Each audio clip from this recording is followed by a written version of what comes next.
There I was in the Myrna-Charles market in Moscow, Russia. My friend and I had just haggled with a woman to bring back some matryoshkas for our family in the States after our time abroad. And as we turned to leave the stalls, a man wearing a large cowboy hat came walking towards us.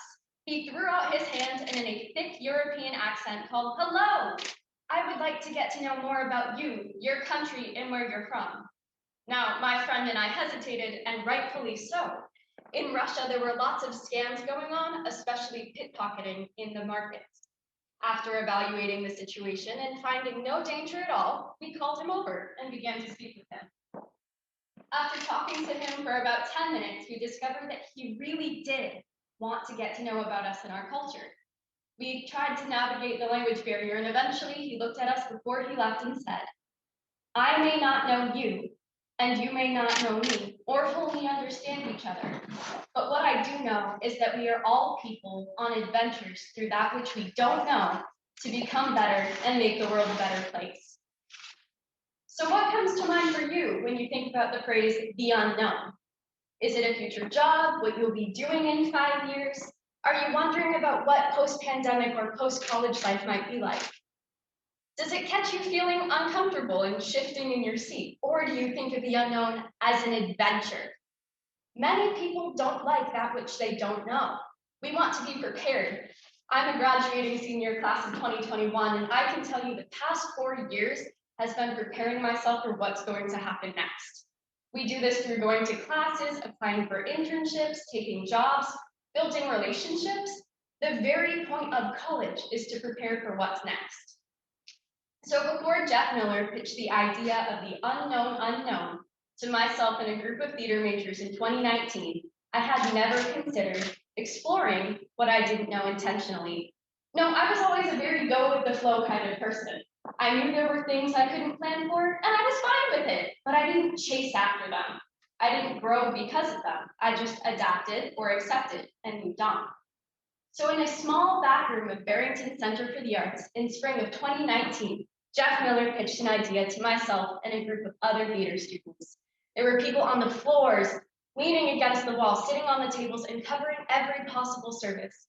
As Jeff leaned in and asked one singular question: what would happen if we explored the unknown unknown? So what is the unknown unknown? As Jeff explained it, the unknown unknown has two purposes. First, it's doing something that you've never done before, accepting that you have literally no expectations for what might happen or what you might be able to do. And the second part of that is knowing that you can't prepare for what might happen because of it, because that's also unknown. And I decided after participating in the Fringe Festival, which was electric every night, audiences left feeling as if they had been part of something bigger than themselves, as if they were part of an exploration of something bigger and worthwhile. This response excited me. I wanted more of it. And so I decided to let my curiosity drive me further into that which I didn't know. Now, if you're anything like me, at this point, you're wondering, what's the point of all of this? Following the unknown sounds like a great idea in theory, but what does it look like practically, and is there science behind it? The answer is yes. Researchers at BrainTap Technologies have identified two mindsets that an individual can have about the future. First is a fixed mindset. Now, a fixed mindset is the one you want to try to avoid. It's what happens when we sit within our worries, our fears, our doubts, and we let them define how we're living.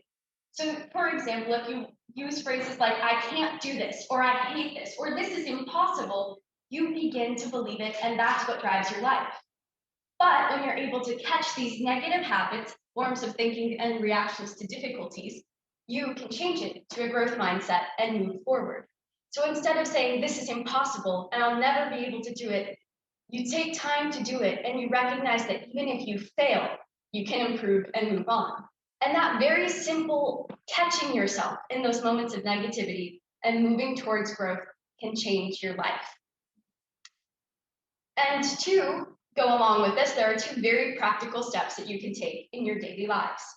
The first thing I would suggest is that you schedule time to just have adventure time. And by this, I mean Have a weekend or a couple of hours in the middle of your week where you block out time with no specific plan except to follow curiosity. So maybe for you, this looks like taking a train into Boston with no itinerary of where you're going to go. And instead of wondering what's down the street to the left, go down the street to the left and discover what might be there. Or it means saying yes to getting coffee with someone new and opening the door to a potential new relationship.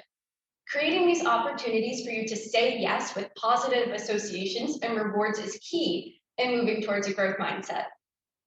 Now, the second step into the unknown that's very key is recognizing that it's okay to be afraid. It really is okay to not know what's going to happen and to even have a little bit of fear associated with that. But recognizing that fear and taking it and using it to provide momentum is key. So I'm not saying to go out and do something dangerous or illegal, like going 150 miles per hour on the highway. No, what I'm saying is to take something that you're just a little bit afraid of and let that fear drive you. So for example, maybe you've always wanted to travel, but you've been afraid of what it might look like if you travel alone. Instead of wondering what other people might think of you, go anyway and frame it as investing time and energy in discovering who you are. Using this fear to constantly motivate these small steps starts to take away some of the oh no's and what ifs. Now, for me, embracing the unknown meant going to Klaipėda, Lithuania in the spring of 2019 to study abroad at LCC International University. This wasn't just embracing a new country or a new culture and recognizing that I didn't speak the language, I didn't know the customs, I didn't know anyone else who was going. So I had no pre-existing relationships to sustain me while I was there. This was completely new. And if I had focused on everything that could go wrong, like getting lost in an airport, my first time traveling internationally alone, not being able to make friends, having messy or awful roommates, feeling frustrated by the gap between home and here and the time that I missed, I never would have left if I just sat with these fears and these worries and I let them drive me. But instead, I was able to use a growth mindset to recognize these fears as the best elements of a good adventure. And that's what embracing the unknown is. It's recognizing that the things that scare us will always scare us, and that's okay. But recognizing that we can choose how we respond to them, how we think about them, how we frame them, and how we act upon them. My friends and I didn't throw a pity party when we were told that we had to return to the United States because of the worldwide pandemic that was spreading. Instead, we went out in St. Petersburg, Russia, and had what we called our end of the world party. We got dinner and we gathered around a large table and talked together about all the adventures we had, all the time that we spent, all the secret laughs and good things that had happened because of our steps into the unknown collectively. And on the train home from Russia to Lithuania, we spent time writing each other meaningful letters about how each individual person had played an important role in our cohort, in our lives, and in our future. These are the things that will stick with me. These are the things and the moments and the cultures and the stories and the experiences that have changed me for the rest of my life that wouldn't have happened if I didn't take small steps into the great unknown. So I want to challenge you to do the same. Face what you're afraid of. Face all the possibilities and the things that you can't control. Acknowledge them. View them as a chance to grow and go. Psalm 119:105 says, "Thy word is a lamp unto my feet and a light unto my path." So I want to challenge you. Go afraid, go joyful, go into the unknown. Thank you.